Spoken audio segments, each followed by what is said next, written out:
Қайырлы күн достар, менің арнама қош келіпсіздер. Сіздермен Толқын. Мен бүгін сіздермен қайнатпалы қамырдан дәмі өте керемет болып шығатын эклер және профитроллидің рецептімен бөлісемін. Кремінде сондай нәзік, дәмді болып шығады. Видеоны соңына дейін қарап, менің арнама тіркелуді ұмытпаңыздар. Ыдысымызды отқа қойып, үстінен суымызды, сүтті және жұмсақ сары майымызды саламыз. Сары май ерігенше жоғары отқа қоямыз.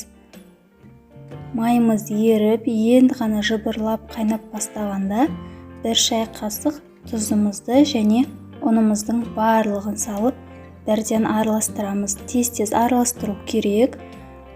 Ұнымыз түйіршік болып қалуы мүмкін. Үздіксіз ең баяу отта қойып, үздіксіз араластыра береміз. Қамырымыз осындай қою болып, суының бәрі толық кепкенше газдың баяу отында үздіксіз араластыра береміз.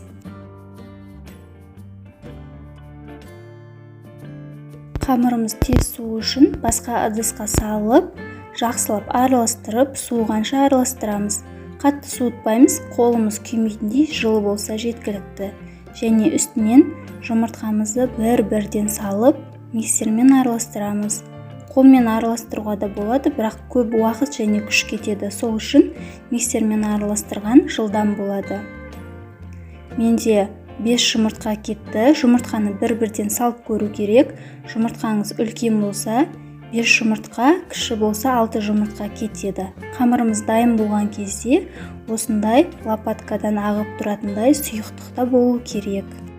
Мен осындай насатканы пайдаландым. Кондитерлік қапшыққа насаткамызды салып, үстінен қамырымызды лопатканың көмегімен барлығын салып шығамыз. Тефлоновый бумага немесе пергамент қағазында насатканың көмегімен осылай қамырымыздың бәрін салып шығамыз. Кондитерлік қапшыққа салу міндетті емес, қасықпен де салып шығуға болады. Енді алдын ала қызып тұрған пеште 180 градуста көтерілгенше пісіреміз. Толық көтеріліп болғаннан кейін 150 градусқа төмендетіп, толық қып-қызыл болғанша пісіріп аламыз. Кремімізді дайындаймыз. Ыдысымызға 2 жұмыртқаны саламыз. Оның үстінен қантты, жүгері крахмалын саламыз және жақсылап араластырып аламыз. Біркелкі болып араласқаннан кейін үстінен сүтімізді құйып, қант ерігенше толық араластырып аламыз.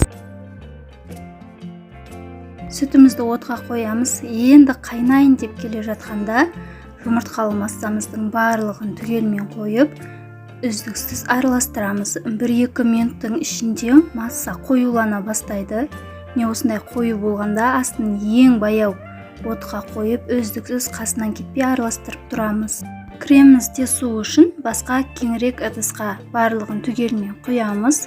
Оның үстінен бөлме температурасындағы жұмсақ сары майымызды және 1 шай қасықтай ванилин салып, жақсылап сары май ерігенше араластырамыз. Біркелкі масса болғанға дейін. Кремнің бетін пищевой пакетпен жауамыз. Толық бетін жауып тұру керек, ешқандай ауа кірмеу керек және бөлме температурасында толықтай суытамыз. Салқын сливкемізге аз-аздан қантымызды салып, миксердің баяу жылдамдығынан бастап миксерлеп, жаймен көтере бастаймыз. Көлемі 2-3 есеге дейін өскенше толығымен миксерлейміз. Өзінің формасын ұстайтындай қою масса шығу керек.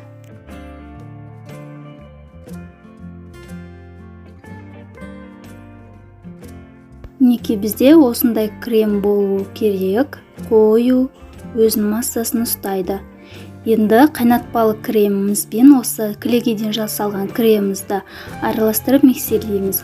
1 қасықтан сала отырып, жаймен миксерлеп, 1-1 қасықтан салып отырамыз. Толық таусылғанша осылай жалғастырамыз. Өздеріңіздің қалауыңыз бойынша арасына әртүрлі крем пайдалануға болады. Мен пломбир кремін пайдаландым. Дәмі дәл балмұздақтың дәмі сияқты өте керемет, нәзік, дәмді болып шығады. Бұл кремді Наполеон тортына, медовый тортқа және пирожныйлардың арасына пайдалануға болады. Бірақ торттың сыртын қаптауға жарамайды. Бізде осындай нәзік, крем шығады, қатты қою болмайды, осындай формада болады. Енді дайын болған пирожныйымыз осындай көлемді үріліп, толық асты-үсті қызарып піседі. Осылай астынан тесік жасап, кондитерлік қапшықтың көмегімен ішіне кремімізді толтырып саламыз. Бұлай түбін теспей-ақ бет жағын алып, қасықтың көмегімен салуға да болады. Пышақпен немесе қолымызбен де тесуге болады, өте жұмсақ болып шығады. Осылай барлық пирожныйымыздың ішін креммен толтырып шығамыз.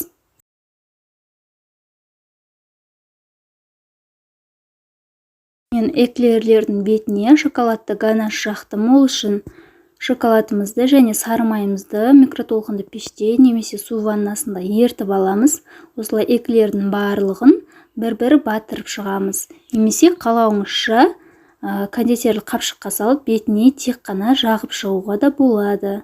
Яғни шоколадты ганаш жасау міндетті емес, өзіңіздің қалауыңыз бойынша. Осымен достар, біздің эклер және профитроли дайын болып қалды. Дәмі деген өте керемет, жұмсақ болып шығады. Кремі дәл балмұздақтың дәмі сияқты. Үйіңізге қонақ келе қалған жағдайда осы пирожныйларды ұялмай ұсына беруге болады. Менің рецептім сіздерге пайдалы болса, арнаға тіркеліп, қолдау білдіруді ұмытпаңыздар. Алда көптеген рецептермен бөлісемін. Сау сәлеметте болыңыздар.